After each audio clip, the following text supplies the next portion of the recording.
So, when new characteristics emerge in a system comprised of parts that do not have that characteristic,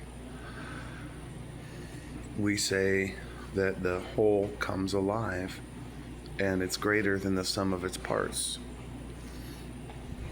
But how does that work with language? How does that work with words? Because you wouldn't say that letters of the alphabet have an inherent meaning. The emergence comes when you put the letters together to make words, and then more emergence comes when you put those words together to make sentences. So, how can a meaningless symbol be put with other meaningless symbols to make something that has a distinct definition? And this difference between letters and words is significant because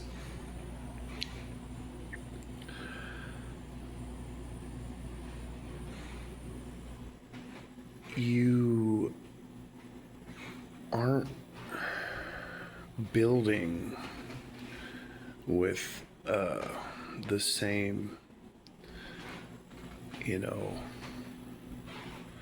materials that you're building from when you choose a word to say. And this is how people can get away with speaking language and understanding it without knowing how to spell or write. The level between words and sentences makes sense.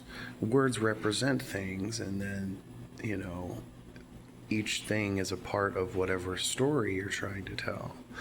But how does a word with a meaning come from a symbol that has no?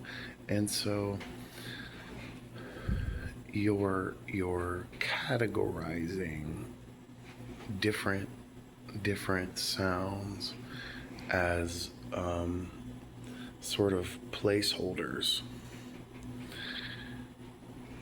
and the placeholder itself has no inherent meaning.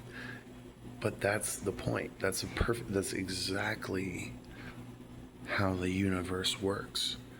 You know what I'm saying? From the level of electromagnetic field, light. From the level of, someone talking other than you, to sound that you experience. From nothing, something. And that is where the perplexity of all things lies. Because you can't have a bowl of ice cream stir itself. Ice cream does not stir itself.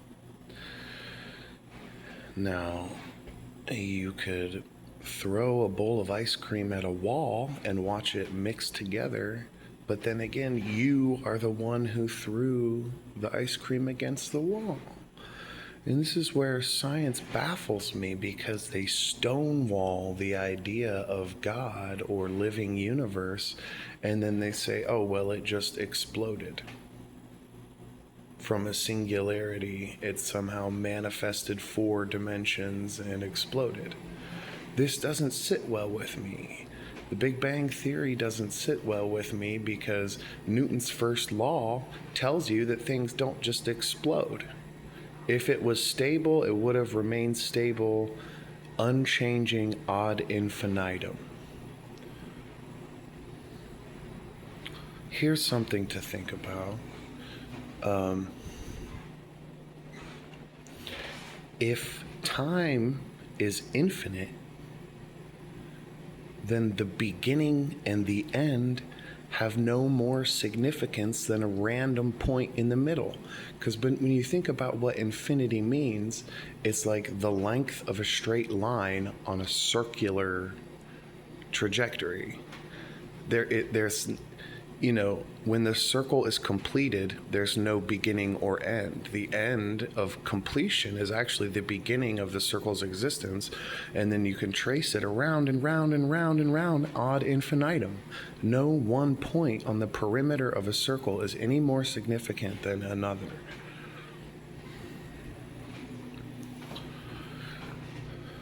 But I have a couple more anagrams. We all know that evil and live are mirrors of each other, and devil and lived. But did you know that if you take the word William Shakespeare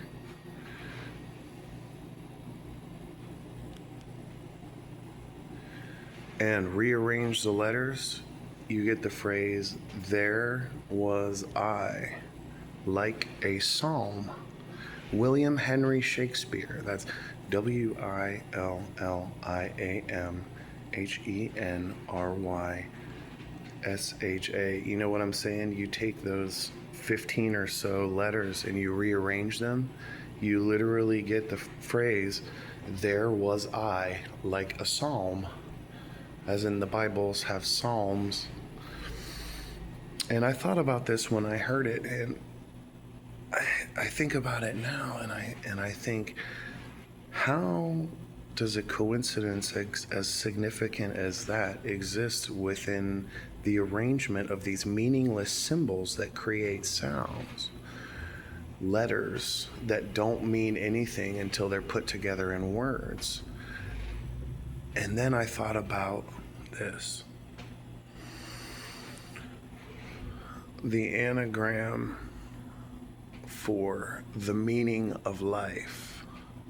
If you take the letters out, rearrange them, you get the fine game of nil, which really is the same thing when you think about it. The fine game of nil, the game of nothing that the universe plays. And by the universe, we mean you, because it created you, and you're the one at the center of it. And it's not that you're nothing. It's not that you don't exist. It's that the fundamental nature